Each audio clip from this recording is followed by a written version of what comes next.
The external reality is manifested and brought by the unseen in the internal world. From a small scale to a bigger scale, from an individual space to a collective reality. When we want to create something or to change it, it first comes from our spirit and our mind. And only then it is translated through our body, through our thoughts and emotions,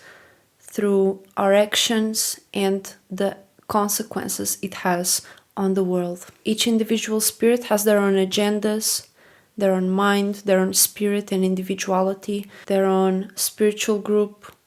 that you resonate with on a spiritual and like-minded level, aka like-minded individuals. Like the solar system we live in, you see the sun, you see Mercury, Venus, the Earth, and all of the planets that are harmoniously on their own journey, but all together around the sun, for example. So that in itself is already a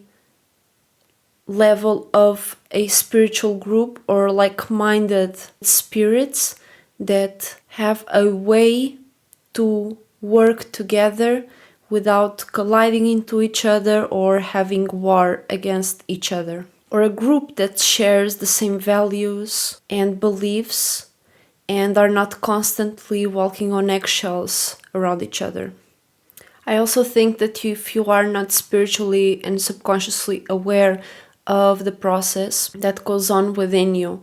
to make you act a certain way or to make you think a certain way or to create a certain mind state, that you can be subconsciously influenced to act a certain way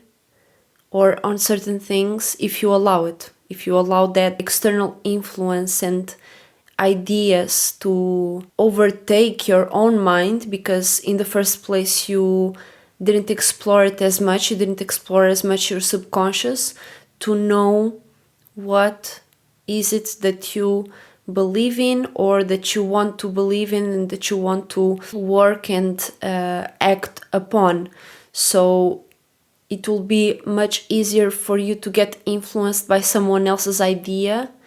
if you allow that. And that's how a hive mind comes to be. Everyone in the hive mind are always self-patrolling, and they are self-patrolling each other to think in the right way, making everybody walk on eggshells. Because if you go out your way to think a different way, because for you this doesn't make sense, the hive mind will punish you for having your own mind, because individual thinking can be a threat for the whole hive. The way cults work, for example, the leaders of the group have to isolate new people from their parents, from their old friends, family, because if they go and have a different way of thinking or a way of thinking that is their own, they can suffer losing that member or even changing the mind of the cult itself. So you have to be careful with not having your own mind or not being subconsciously aware and allowing others to tell you what things are and how things work. Because if you don't have your own mind and thoughts about things, people can easily influence you to act on certain things and act in certain ways that you might not in your spirit hold true or as moral. So you can see that there is a difference between a hive mind and a soul group. There is a thin line between a cult and a soul group, because a soul group is someone and a group of individuals that have their own mind, and because they have their own mind and they come together because they see that they are like-minded individuals, they have a genuine connection between each other, and no matter the how things change and whatever they think about, or maybe I think about this and there is a difference between this and that. That will not affect their relationship in comparison to how a hive mind or a cult would work. When you change your mind or think about something different, they might call you a bigot, they might go against you, and they might disown you and ghost you because you have changed your mind about a subject that they all agree is how we all should be thinking about. So you see a little difference between what a hive mind is and a soul group. I think I will do a whole video about it, but just for you to see how how certain groups come together and on what basis. And in one there is real spiritual connection and intention, and in another one there is cognitive dissonance and everybody coping about what they believe about, because many of the people that are in a hive mind or in a cult are there because they were persuaded on a subconscious level, because they themselves didn't have a mind of their own. So individuals and groups will manifest and materialize signs and things that correspond to that individual and group's beliefs, movements, subconscious movements, and their efforts. And the external signs and consequences and events will have their own directions, movements, and consequences, again depending on the group and individual beliefs, efforts, intentions, imaginations, and morals. For example, they or the shadow government can be seen as a soul group within themselves. Obviously, there will be people that are simply following, and because they are part of that family, now they have to be part of this and that. But the spirits that are actually soul group, they actually believe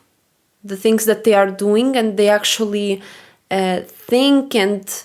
rationalize and have minds similar to each other, and that may be called the shadow government, or the people that are so powerful as to be able to control and direct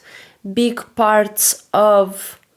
our modern society and even our society in the past. That soul group, for instance, can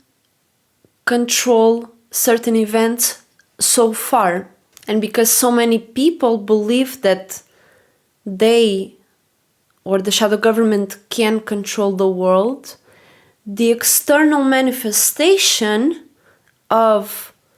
whatever is happening is many times that it looks like something is being controlled by the shadow government, because part of their power comes from the belief of the masses that the shadow government and whatever is behind the governments, the global governments, is controlling the world. So the belief that people hold that the shadow government controls the world is actually what helps the shadow government themselves manifest things without them even putting in any effort. So they might invest into a movie, they might do some investments here and there, but big part of the manifestations that come in favor of that soul group that people may call the shadow government is the people's and masses' belief in that they hold that much power, while actually we and people in general are the ones that actually hold the most power, because it's a numbers game in the end of the day. But obviously many people, and what we would call the masses, are in a sense in a hive mind, because they are being led by the news, they are being led by movies, entertainment, and all of those things are investments of the shadow government. So by default it creates like a loop system,